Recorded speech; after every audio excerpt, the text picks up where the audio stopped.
And at least 14 firearms and 17 rounds of ammunition in the wrong hands have been surrendered in Transmara South, Narok County, following a directive by Interior Cabinet Secretary Kipchumba Murkomen. This comes amid heightened tension between the Kipsigis and Maasai Syria communities living in the Ongata Barikoi area. Security agencies are racing against time to restore calm ahead of school reopening next week. Catherine Muraget reports.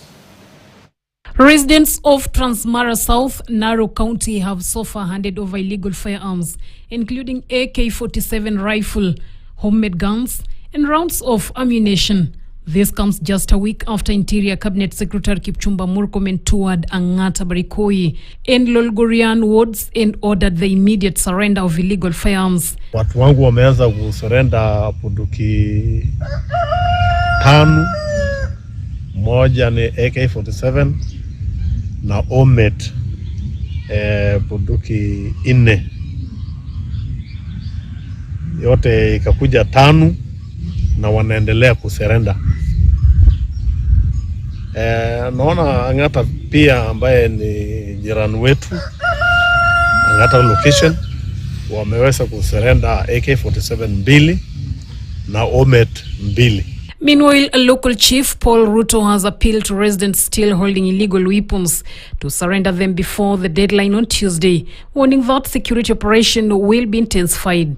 So far, a total of 14 illegal guns and 17 bullets have been surrendered in the 2 wards. Wale bado wachafanya vile waweze kufanya haraka mara moja, kwa sababu tutakuwa na muda ya ambayo itaisha kesho. However, fear continues to grip the region, especially as school prepares to reopen in a week's time.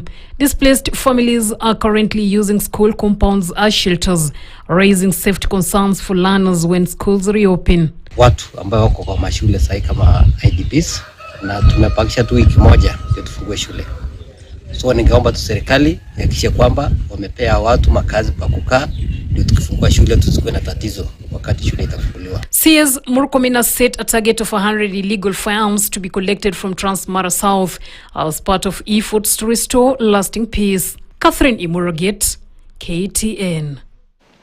A family from Kwasisi area